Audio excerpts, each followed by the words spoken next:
नमस्कार दोस्तों, welcome to my channel. दोस्तों, जैसा कि हम अपने पिछले वीडियो में महाकालेश्वर ज्योतिर्लिंग के बारे में जाने थे, हम अपने इस वीडियो में ओमकारेश्वर ज्योतिर्लिंग की पौराणिक कथा और महत्व के बारे में जानेंगे। बिना किसी देरी के चलिए शुरू करते हैं हम अपना आज का वीडियो। भगवान शिव को समर्पित ओमकारेश्वर मंदिर मध्य प्रदेश राज्य के खंडवा नामक जिले में नर्मदा नदी के किनारे स्थित है। ओमकारेश्वर मंदिर से कई पौराणिक कथाएं प्रचलित हैं। इनमें से हम इस वीडियो में 2 के बारे में जानेंगे। पहली पौराणिक कथा के अनुसार एक बार नारद जी विंध्याचल पर्वत पहुँचे। वहाँ पहुँचते ही पर्वतराज विंध्याचल ने नारद जी का आदर सत्कार किया। इसके बाद पर्वतराज विंध्याचल ने नारद जी से कहा, मैं सर्वगुण संपन्न हूँ, मेरे पास सब कुछ है। ये सुनकर नारद जी बोले कि मुझे ज्ञात है कि तुम सर्वगुण संपन्न हो, परंतु फिर भी तुम सुमेरु पर्वत की भांति ऊंचे नहीं हो। सुमेरु पर्वत को देखो, जिनका भाग देवलोकों तक पहुंचा हुआ है, परंतु तुम वहां तक कभी नहीं पहुंच सकते। नारद जी की इन बातों को सुनकर विंध्याचल पर्वतराज खुद को ऊंचा साबित करने की सोच विचार करने लगे। नारद जी की बातें उन्हें बहुत चुभ रही थी और वे परेशान हो गए, क्योंकि यहाँ पर उनके अहंकार की हार हुई थी। नारद जी के चले जाने के बाद पर्वतराज विंध्याचल ने भगवान शिव की आराधना करने का निश्चय किया और उन्होंने भगवान शिव का पार्थिव लिंग बनाकर आराधना शुरू कर दी। उनके लगभग 6 महीनों की कठोर तपस्या के बाद शिव जी प्रसन्न हुए और उन्होंने प्रकट होकर वरदान मांगने को कहा। इस पर विंध्याचल पर्वत ने कहा कि हे प्रभु, मुझे बुद्धि प्रदान करें और मैं जो भी कार्य को आरंभ करूं वह सिद्ध हो। इस प्रकार विंध्याचल पर्वत ने वरदान प्राप्त कर लिया।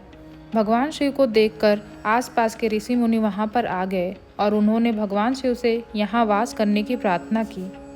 इस प्रकार भगवान शिव ने सभी की बात मानी और वहाँ पर स्थापित लिंग 2 स्वरूपों में विभाजित हो गया। इसमें से विंध्याचल द्वारा स्थापित पार्थिव लिंग का नाम ममलेश्वर लिंग पड़ा, जबकि जहाँ भगवान शिव का वास माना जाता है उसे ओमकारेश्वर शिवलिंग के नाम से जाने लगा। हमारी पहली कथा यहीं समाप्त होती है। चलिए जानते हैं दूसरी कथा के अनुसार।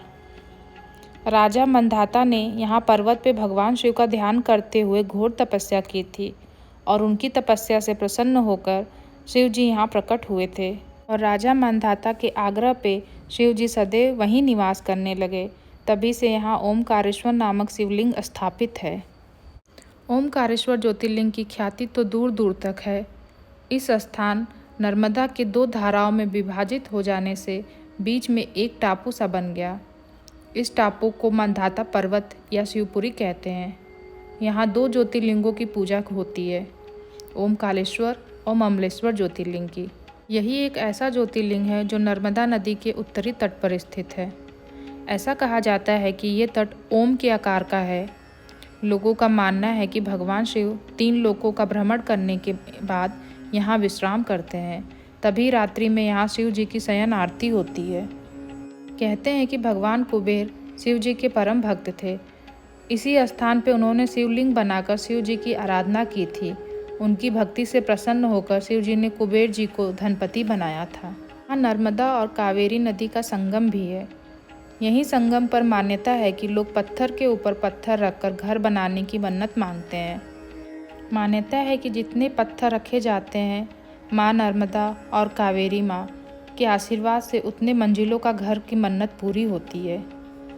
इस प्रकार से हमारी ये वीडियो यहीं समाप्त होती है। मिलते हैं आपसे अपने अगले वीडियो में बैद्यनाथ ज्योतिर्लिंग की पौराणिक कथाओं के साथ। अगर आपको ये वीडियो पसंद आई हो तो please like, share, subscribe to my channel. Thanks for watching.